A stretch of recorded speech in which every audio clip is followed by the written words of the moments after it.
সবাইকে আসসালামু আলাইকুম। আজকে সকালবেলা আমি খিচুড়ি রান্না করেছি। অনেক দিন হয়ে গেছে আমি খিচুড়ি খাই না। সেই কুরবানি ঈদের কত আগে খেয়েছিলাম তারও কোনো ঠিক নেই।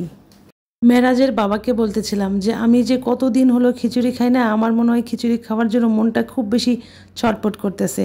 তো আজকে আমি খিচুড়িটা রান্না করে ফেলেছি। সাথে নিয়েছি হচ্ছে আমের আচার। এই আমের আচারটা দিয়ে এই খিচুড়িটা খেতে ভীষণ মজা লাগে।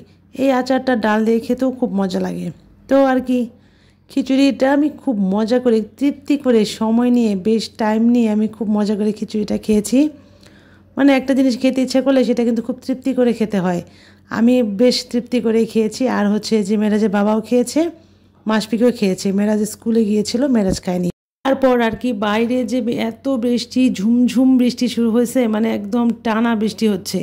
আর বৃষ্টির এত বেশি মানে আওয়াজ হইতেছিল, মাসপিক তো বৃষ্টিতে ভেজার জন্য আমাকে খুব অস্থির করে ফেলতেছিল।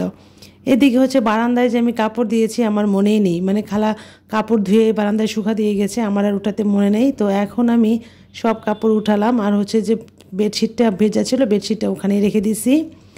আর মাসপিক আমাকে শুধু বলে বাইরে ভিজতে যাবে, বাইরে তো আর যাওয়া সম্ভব না। তো বারান্দায় তাকে আমি ভিজতে দিয়েছিলাম, তো সে একদম ভিজে যে একদম একদম টইটুম্বুর হয়ে গেছে। তো এখন আমি মোছায় দিচ্ছিলাম, তো সে মুছবে না, এইভাবে আরও বেশি বেশি ভিজতে চায়। হচ্ছে যে এখন দুপুরে রান্না বান্না করব। আসলে আজকে আমার রান্না করার কোনো মুড ছিল না বললেই চলে। আর হচ্ছে রান্না করার যখন আমার কোনো মুড থাকে না, তখন আমি মানে একটা যে রান্নাটা খুব বেশি চটজলদি হয়ে যায় সেই রান্নাটাই করি। তো আজকে আমি ডিম দিয়ে আলু দিয়ে সুন্দর মতো একটা ডিম ভুনা করব। আর মেরাজের বাবার জন্য একটা সবজি আমাকে সবসময় রাখতে হয়, কারণ সেই সবজি খেতে অনেক বেশি পছন্দ করে। সেই তো আমার সবজিটা একটা চুলায় হয়ে গেছে, সবজিটাকে এখন আমি বাগার দিয়ে নেব। এখানে মিক্স সব সবজি দিয়ে সবজিটা রান্না করেছি।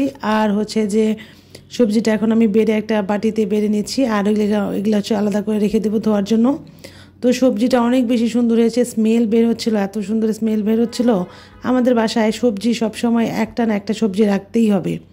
তো এই তো আমার রান্নাগুলো মোটামুটি সব শেষ হয়ে গেছে। এখন হচ্ছে এখানে আমি একটা সাইড করে রেখে দেবো। আজকে আমি টেবিলে কোনো খাবার নেব না, এখান থেকেই মানে নেবো আর কি। তো সুন্দর করে সব কিছু সুন্দর করে রেখে দিলাম। তো এখনও তো গোসল করে এসে এখন খাবারটা আমি বেড়ে নিয়ে যাব। আজকে আমি এখান থেকে খাবারটা নিয়ে যাচ্ছি। আর ডিম ভুনা হচ্ছে কি হয় কি, যেরকম করে আলুটাকে সিদ্ধ করে এরকম টুকরো টুকরো করে দিলে ওইটা আমার বাচ্চারা খেতে খুব বেশি পছন্দ করে।